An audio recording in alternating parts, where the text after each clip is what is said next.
لقاء بنفيكا ريال مدريد. ريال مدريد وصل كثيرا لمرمى بنفيكا دون أن يسجل. أنا أعجبت فعلا بالطاقة الإيجابية التي رأيناها من قبلهم، وتحدثنا عن ذلك حتى عن العمل الجاد والجاهد، وحاولوا أن يضغطوا ويبقوا بنفيكا قدر المستطاع في مناطقها في منتصف ملعبها. هذا جيد. عندما يهاجم بنفيكا لا أزال أظن في بعض الأحيان بأن المسافة بين المهاجمين ووسط الميدان كبيرة نوعا ما، لأنه المهاجمان حالما يكونان على الجهتين على الرواقين والبقية في الوسط نوعا ما، لذا يجب التقارب نوعا ما واقتراب من وسط الميدان لكي يفرضوا على الخصم أن يمر من الأروقة. لكن رغم هذا أنا معجب بالطاقة الموجودة، يعملون جاهدا، حاولوا كل شيء فعلا لكي يحاولوا أن يجعلوا الأمر صعبا على بنفيكا، وهم يلعبون خارج ملعبهم، لا تنسوا ذلك. لذا هذا جيد، أفضل مما رأيناه. ليس من السهل أن تأتي بالفرص، لأن بنفيكا كما هو أسلوب مورينيو بالتأكيد يلعب الهجمات المرتدة ومغلق كل المنافذ وينتظر هجمة مرتدة. لكن ما رأيته في الشوط الأول أعجبني، وأعجبني ما فعله ريال مدريد. كابتن ياسر، شوط أول ممتاز من كثير من اللاعبين.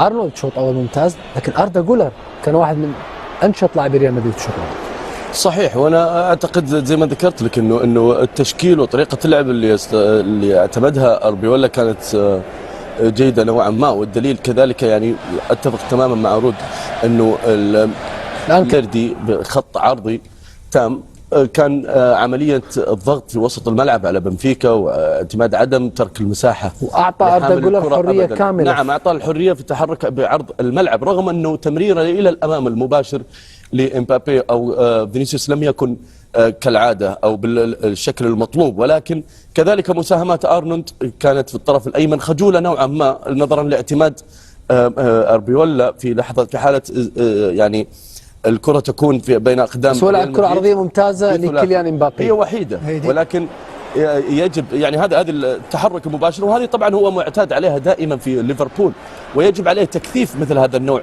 من طريقة اللعب. ولكن الخروج الدائم لكاريرياس ومحاولة شغل الفراغ وملء الفراغ ليتركه فينيسيوس بالدخول إلى العمق إلى داخل ال 18 زي ما شاهدناه في الشوط الأول، هو اللي يمكن حد من التقدم المباشر بالنسبة لأرنولد في الطرف الأيمن. أعتقد أنه ظهر بشكل أكثر من إيجابي ريال مدريد في الشوط الأول، كان أفضل، حامي مرماه بشكل أعلى، عودة ريديغير في خط الظهر يعني وبخبرته تعامل في تغطية أرنولد بشكل مناسب، وكذلك هانسن. فأنا أعتقد أنه مجرد مسألة وقت هو تسجيل ريال مدريد الهدف في الشوط الثاني. نزيد من تغطية مشاهدينا الأعزاء بعد فاصل قصير قمع.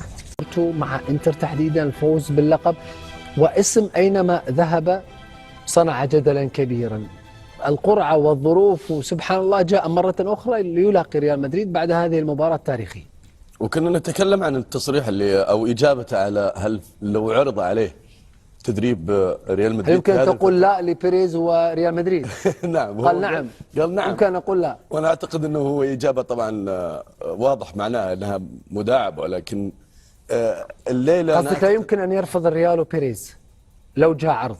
لا، أنا لا أعتقد أنه راح يرفض، لأنه في كل الأحوال ليس هناك أي وجه مقارنة ما بين الدوري البرتغالي والدوري الإسباني، وكذلك أنه تكون على قيادة دفة ريال مدريد أو بنفيكا. لكن عموما الليلة، بس هل هو الشخص المناسب لقيادة ريال مدريد؟ لا أعتقد في الوقت الحالي أبدا، لا أعتقد، خصوصا لن يكون حتى لو يعني يستلم زمام الأمور لن يكون هو مشروع المستقبل بالنسبة لريال مدريد. ريال مدريد يحتاج إلى مشروع كامل. عموما الليلة أنا أعتقد أنها هي من يعني نوعية الليالي المفضلة لمورينيو. أنا نتذكر دائما بورتو وما عمل بورتو أمام مانشستر يونايتد في عام 2004 واستكمال المشوار ويعني تحقيق للقب، فمورينيو دائما ما يحب مثل هذه الليالي. لكن أعتقد أن الإنجاز تحقق بالنسبة لمورينيو بمجرد وصوله إلى هذا الملحق، والطريقة يعني الدرامية والدراماتيكية اللي وصل فيها إلى هذه المباراة.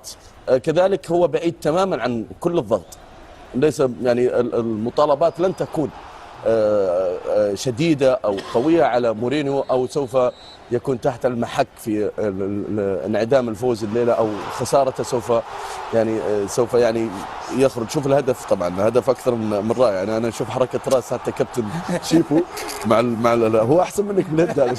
محمد سعدون مميز في ضربات الراس. اي الله، ما هو لو ضرب راس. هذا الفيديو اتوقع وهذا الهدف اكثر هو اللي اداله الاوردر ان هو لازم يطلع مدافعين العوده بالضبط. يعني حتى جوارديولا بعد المباراه كان بيتفرج، يعني مباراه مانشستر سيتي خلصت قبل مباراه ريال مدريد بنفيكا، اتكلم قال انا كنت بتفرج بقول ليه الحارس المرمى خارج، لان جوارديولا مانشستر سيتي كان عايز ريال مدريد يخسر عشان يصعد. فبعد المباراه عرف ان هو لو بنفيكا احرز هدف كان ممكن يصعد بالهدف ده، وده اللي حصل. الوحيد اللي كان مركز روي كوستا بالضبط، طالب حارس تقدم من بدري. لا لكن اذا تسمح لي، انت لا تنسى انه هو يملك عناصر خبره. يعني انت تتكلم على كعمود فقري حراسه المرمى، يعني تروبين يعني حارس ممتاز، ولكن اوتوميندي وجوده، بافيليديس في الملعب كذلك، اسماء ثقيله تساعد يعني مورينيو في مثل هذه المباريات. وتأهلهم بعدها كان معجزه، لانه في الاربع مباريات الاولى محمد خسرهم كلهم. صحيح. صح. روديجر في خط الدفاع لاعب ممتاز، صاحب خبرات كبيره جدا. عوده ترينت مره اخرى، عوده كيليان في الخط الهجومي، تشاوميني مع كامافينجا في وسط الملعب. فانا اشوف ان الفريق متكامل اليوم ومختلف تماما عن المباراه الاخيره اللي خسرها 4-2. من ارقام اربيلوا الذي فاز في 6 من 8 مباريات، لم يتعادل، خسر مرتين، سجل معه الريال 22 هدفا واستقبل 10 اهداف، نسبه فوز وصلت ل 75%. هنا نتحدث عن مدرب شاب.